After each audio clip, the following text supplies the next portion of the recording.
Thank you, Chris and Sarah. I don't go to the grocery store nearly as often as Caroline does, but I do find myself there fairly often.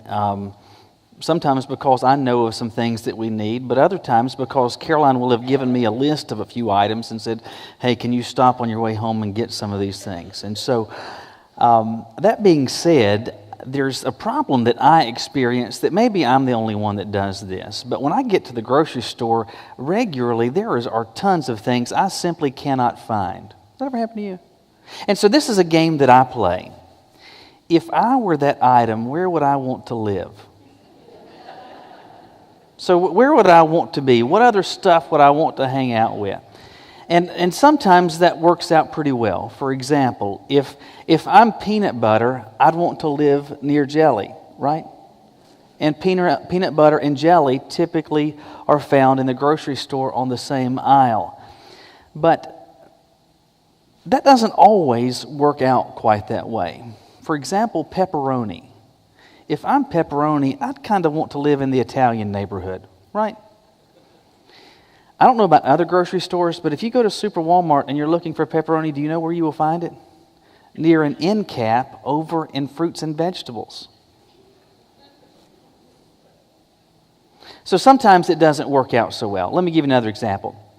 Last year sometime, I needed some white playground sand, like you put in a sandbox. The kids had spread so much of it out, I needed to get another bag or two to kind of resupply the sandbox. And so I go to Home Depot, and knowing that I need sand, I'm thinking, where would I live if I were sand? I'd want to be an outside lawn and garden, right? That kind of makes sense.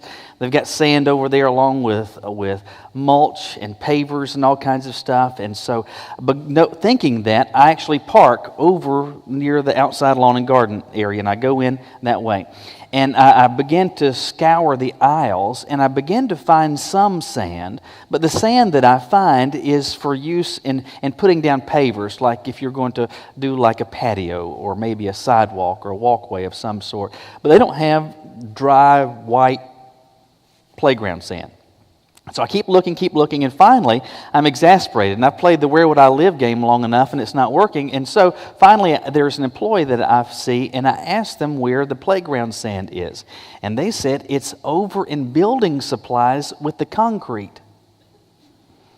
I wouldn't want to live there.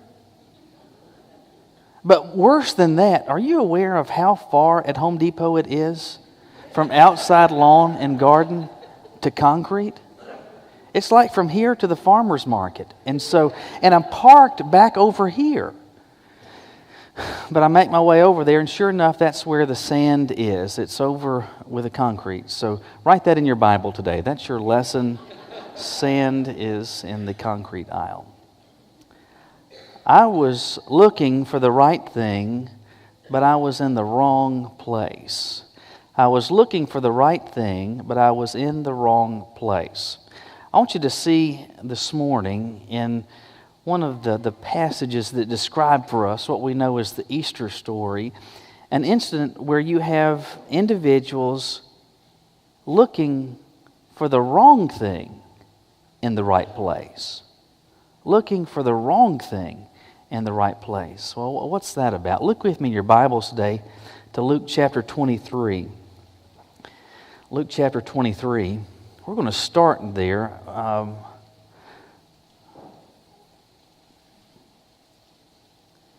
The verse we're going to zero in on is in the early portion of chapter 24. But I want you to open your Bibles with me. I want you to leave it open because we're going to walk through this passage a little bit and see what it is that God tells us through Luke's account, and then zero in on a passage and see what that has to do with us. Luke chapter 23. Your Bible probably has some subject headings in there as it breaks apart some of the passages. And that being said, you can just look at those headings and see that this is Crucifixion Day. This was a day that we call Good Friday. But if you were a fan of Jesus on that day, you would not have called it good. You would have called it sorrowful. You would have called it heartbreaking. You would have called it terrible. You would have called it agonizing. But as we get to verse 44 of chapter 23, Luke tells us that it was about noon. Now, at noon, sun is at the peak, right? And so at high noon, sun square above us, all of a sudden, though, Luke says that darkness came over the whole land until 3. And so for 3 hours, there is this span of darkness in the middle of the day. How does that work? I don't know. All I know is that the Bible tells us not only that God made the heavens and the earth, but the God that made the heavens and the earth can cause it to get dark for a period of time. And so on that day, in the middle of the afternoon, it becomes dark as Jesus is hanging on the cross.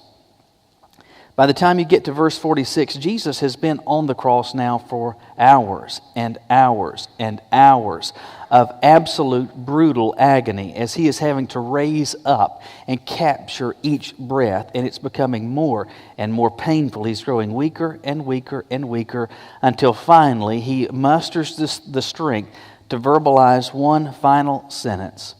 And he says in verse 46, "Father, into your hands I entrust my spirit." Luke then tells us, saying this, he breathed his last. Jesus is dead. It's over with. It's done. Verse 49, the women who knew him, including the women who had followed him from Galilee. Well, who are those women? You don't find out until verse 10 of chapter 24, but that's who they are. The women who had followed him from Galilee stood at a distance and they watched these things. So there's this group of women, and some of them are named. You see them in verse 10 of chapter 24. Some of them are named, but not all of them. They have come from Galilee because these are people that care for Jesus. And knowing that they couldn't do anything to stop the crucifixion, the least they could do was just to try to be there just because they cared for him, because they loved him, because he was special to them. So they see this, and they see that Jesus is now raised up for the last time, and he's dead. It's Friday. The Sabbath begins at sundown. And around 3 o'clock is when Jesus breathes his last. The clock is ticking. There is some work that has to be done. Not only is this going to be the Sabbath, but this is also the Sabbath at Passover. And so they get Jesus off of the cross.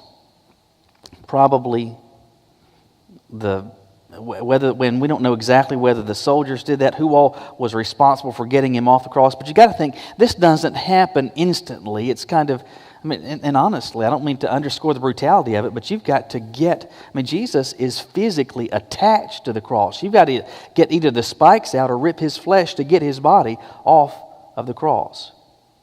So they get that limp, lifeless body off the cross. And for someone who would have died by means of execution this way, the customary way to dispose of the body was literally to just dispose of the body. Take the body to the dump and say, adios. But we're told in verse 50, there was a good and righteous man named Joseph. He was a member of the Sanhedrin who had not agreed with their plan, and he was from Arimathea, a Judean town, and he was looking forward to the kingdom of God. So you've got this guy named Joseph, who we know him as Joseph of Arimathea. That's where he's from. He was part of the religious leadership, part of the Sanhedrin. You remember the Sanhedrin, they hated Jesus. This was a group of people that had met the night before and said, we want this guy dead.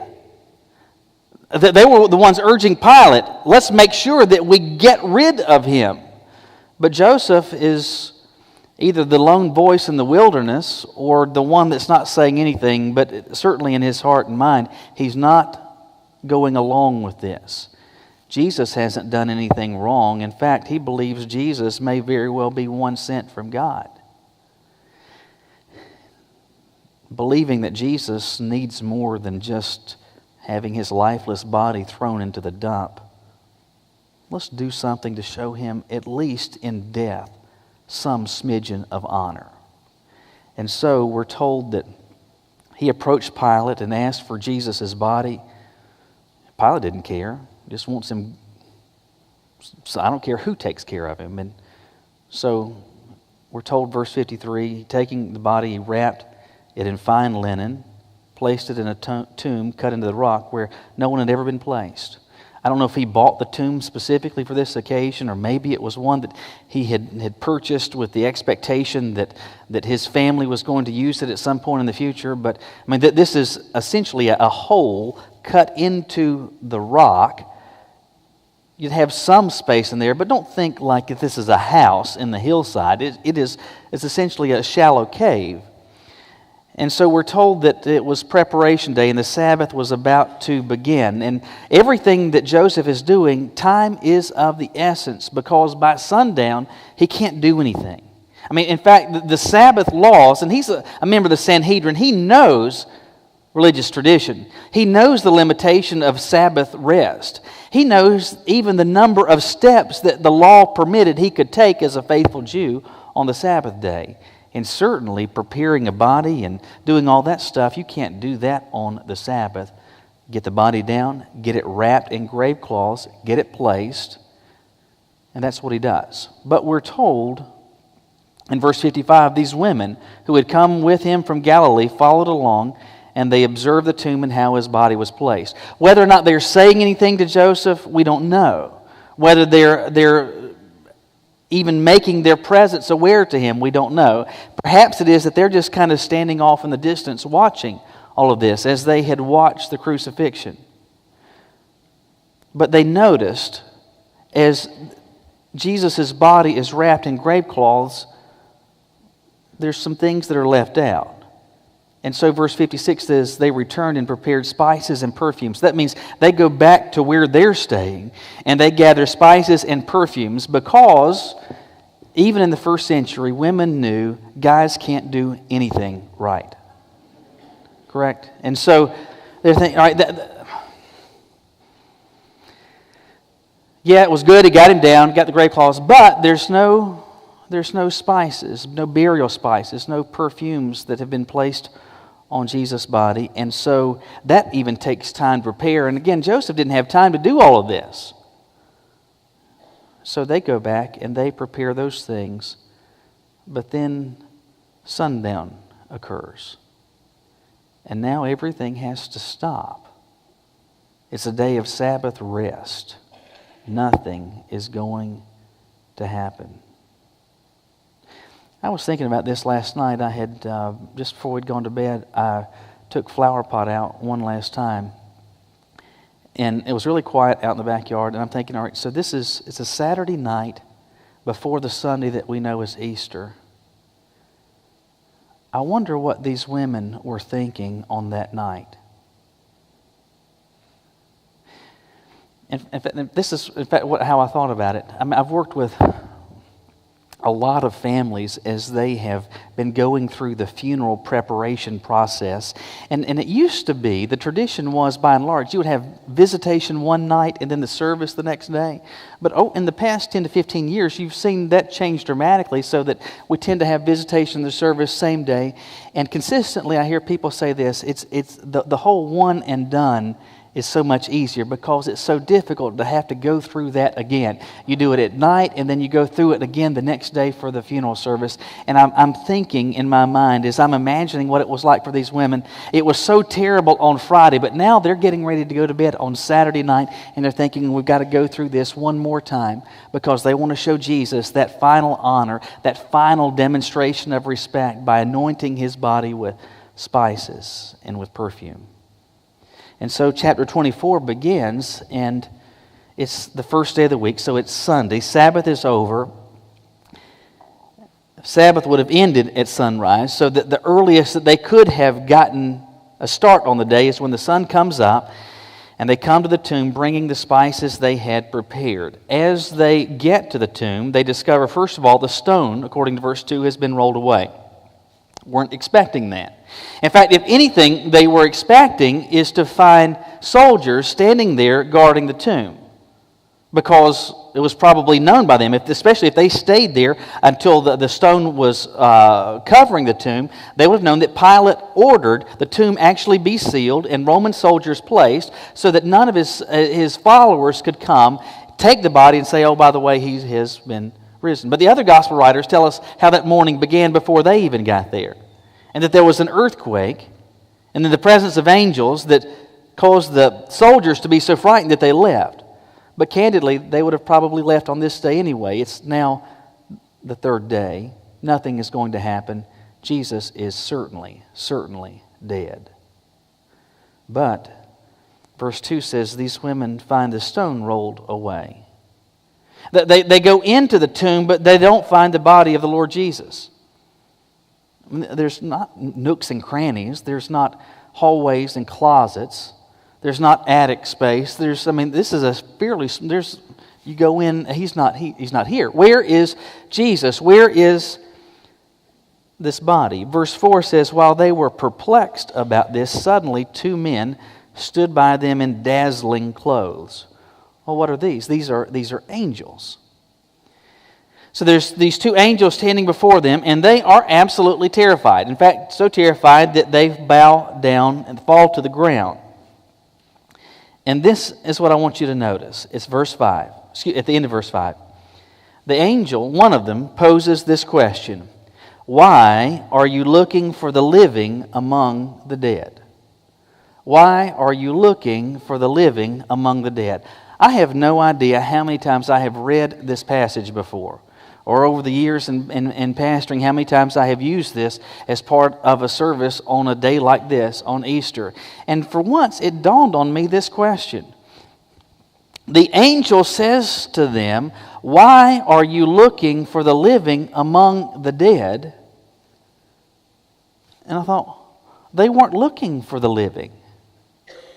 They were looking for the dead among the dead. They were looking for the dead in the cemetery. That's where you typically find them, right? You want to find dead people? You don't go to, well, you could go to the mall out here sometime, and it's possible, but you find dead at the cemetery. The angel again says to them, why are you looking for the living among the dead? They weren't looking for the living, they were looking for the dead. And they were looking for the dead where you expect to find them, in the cemetery, in a tomb. To use how I started all of this, I would say to you, they were looking for the wrong thing in the right place. They were looking for the wrong thing. They were looking for dead Jesus in the right place, among dead people. The question then is this. If you've got a dead Jesus, what do you do with a dead Jesus? Well, they were going to put spices and perfume on his body. That's what they were going to do with the dead Jesus, but that even begs this question. Why would they do that? Well, because they thought Jesus was a good guy. He had lived a good life. He did some good things. He left a good example. And at least in this small way, to be able to show him respect and honor and tribute for a life that was well lived and even serves as a good example. You know, candidly, we see that type of thing even today, don't we? Now, just a few weeks ago, I was seeing a news report. There were, I think it was at least one police officer in Texas that had been killed. And you saw on the news this massive, anytime you see a police officer killed, you'll see that these massive demonstrations as people will come out, police officers by the thousands, but then the community coming out, and as a hearse passes by, you'll see people covering their hand with their heart. Some will salute, people be waving flags, and it's not celebrating, but it's trying to say, listen, we just want to show you some honor. We want to show you some respect. We want to show you some gratitude for what it is that you did. That's what they're doing. We want to show you some honor. We want to show you some respect. We want to say that you were a good guy and you had a positive influence and a positive impact on us. That's what they intended to do. That's what you would do with a dead Jesus. You just kind of salute and say, you're a good guy, good example, good life. That's what you do with a dead Jesus. But now they have on their hands not a dead Jesus. They have a living Jesus. What do you do with that? Years ago, when I was single, I was living by myself, I had some problems with some raccoons that had been digging up stuff in my yard. And I went to a local hardware store and talked to them, and they recommended this Tenderheart trap that they sold, and they said this would be about the right size for them, and I buy that. But before I walk out the door, I say, well, what do you use to catch them? They said, well, they tend to like sweet stuff. They actually recommended those pecan rolls that Little Debbie makes. I think it's Little Debbie. I don't know. You see, may have them for breakfast if you eat healthy. There's little pecan swirls. And so I stopped at the grocery store on the way home, got some pecan swirls, went home, and I put one or two of them in there, and I set the trap. But I knew raccoons don't come out in the daytime typically unless they've got rabies. And so they're nocturnal animals. They're foraging at night. And so as I set that trap, it's late in the afternoon, early evening, I'm not seeing anything. As I get ready to go to bed, though, I flip the lights on in the back of the house, and I look out there. In fact, I even get the flashlight. The trap's empty. Anyway, I go to bed that night, and I remember waking up the next morning, and the first thought on my mind was this, which is probably what you thought this morning. I wonder if I've got a raccoon. But honestly, I was so excited. I'm thinking, man, I wonder if I've got one. And so I jump up, I put my glasses on so I can look out the window and see. And I look out there, and sure enough, I have got a raccoon. And I remember I grab a pair of shoes, I head out into the backyard. Initially, I'm going kind of quickly towards it, but then I thought, I wonder, can he get out of there? Let me walk a little more slowly. And then the closer I get, I'm discovering he is in the trap. He is securely in the trap. And this is something else to note. He is not happy to be in the trap. He is officially lodging his protest. He is not happy at all. I do not dare want to touch this trap because he's in a fighting mood. And now I am faced with this question. I got a raccoon. What do I do with it now? I got what I wanted. Now, what do I do with it? At the end of the day, they did not want a dead Jesus. That they showed up to observe the crucifixion, not because they were rooting for that, but because they cared for Jesus. They've observed and watched him absolutely die. They've watched him be buried. They've watched his body be wrapped in burial cloth. They've gone to show, because he mattered to them, this last sign of respect and honor, to put perfume and burial spices on this body. But they've discovered they've got what they want, which is not a dead Jesus. They've got a living Jesus. And the angel's question, why do you seek the living among the dead, is not to give them a puzzle, not to give them something to lead them to just be in quandary about, but to say, he is not here. He is risen. But notice what the angels say then. Remember how he spoke to you when he was still in Galilee, saying, verse 7, it is necessary that the Son of Man be betrayed into the hands of sinful men, be crucified, and rise on the third day. Verse 8, and they remembered his words. Here's the question. They show up at the cemetery. They're not looking for a live Jesus. They're looking for a dead Jesus. They're looking for the wrong thing in the right place, but they discover there's not a dead Jesus. There's only a living Jesus. So now that I've got a living Jesus, what in the world do I do with that? What in the world do I do with a living Jesus? Well, pay attention to what's going on here. The angels say, remember how he spoke. That's Jesus. Remember how he spoke to you while he was still in Galilee and said it's necessary for these things to happen. I read that and I thought, that's clearly a quote from Jesus. The angels are quoting what Jesus has said, and I wondered, when did Jesus say that? You don't have to turn there, but it's back in Luke chapter 9. He has just posed this question to the disciples, and he says, hey guys, what are people saying about me? Who do people say that I am? So he's heard their response. He's heard Peter's confession. This is verse 21 of chapter 9. But he strictly warned them, instructed them to tell no one, saying, these are Jesus' words, it is necessary that the Son of Man suffer many things and be rejected by the elders, chief priests, and scribes, be killed, and be raised on the third day. Again, let me set it up for you. What do you do with a living Jesus?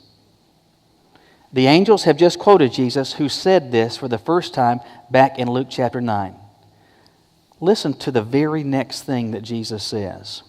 Then he said to them, if anyone wants to follow after me, let him deny himself, take up his cross daily, and follow me. What do you do with a living Jesus? You follow him. You follow him. What does it mean to follow him? Well, it starts by saying that this stuff that you said was going to happen, that you were going to suffer, that you were going to be crucified, that you were going to be buried, that you were going to be raised. You say that that stuff happened, but you so believe that that stuff happened that you do what Jesus says here, that you follow him, and that is that you take up your cross daily, which is to say, in effect, this. I so believe in who you are and what you have done, I'm willing to say, and I choose to say, you are in charge. You get to be the leader, and I'm now living a life of following the leader. Now, I may not do it perfectly. There may be some stumbles and trips and falls along the way, but I am following you because I believe you. What do you do with a living Jesus? Well, you follow him, but they do one more thing.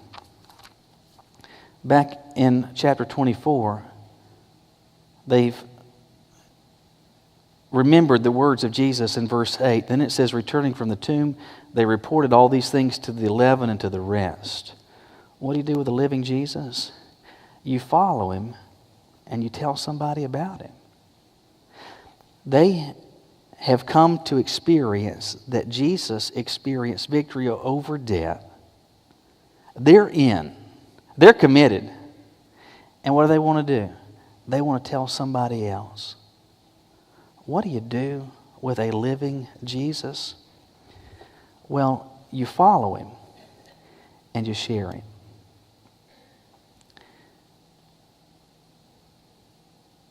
What do you do with a dead Jesus? You say, well, he lived. He was a good example. He was a good teacher. You say he showed compassion to people. You say he loved people. And that's it. That's where you leave it. And you go,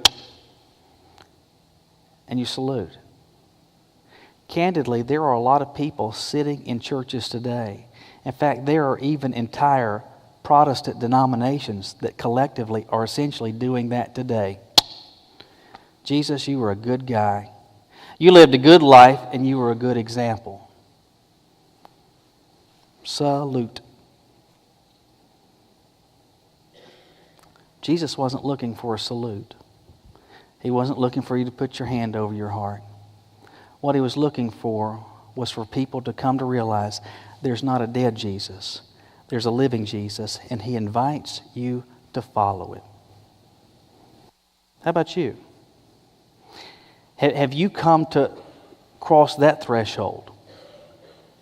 Have you decided, you know what, I think that stuff is true. I believe that stuff happened. I mean, 2,000 years worth of history in the evidence of life after life after life after life after life, and person after person after person being changed and transformed because only of a living Jesus. I believe that stuff happened, but have you decided that you believe it to the point that you're willing to follow him? Listen, there's no better day to make that decision than on an Easter, than on a day when we celebrate the fact that he's alive. If you say, well, I don't know. What has a living Jesus gained from you? Has He gained from you the choice and the decision to follow Him, or has He been getting the nod and the thumbs up? He's looking for more than a salute. He's looking for you to decide to follow. If you say, well, Michael, I've already made that decision. I've crossed that threshold. I'm a follower of His. I am in this. Well, people who know that Jesus is alive not only follow Him, but they point other people in His direction. So how about you? Are there people in your life, people that God has put in your way that maybe you work with, maybe you go to school with? I mean, these women didn't have to be commanded, they didn't have to be urged, they just had to tell others about Him. How about you? How about you? That Sunday was unfolding far differently than they expected. They weren't looking for the living among the dead. They were looking for the dead among the dead. But they encountered a living Jesus. We see what they did with Him. We see what they did with a living Jesus. But what about you? Will you bow your heads with me? You know, at the end of the day, it doesn't matter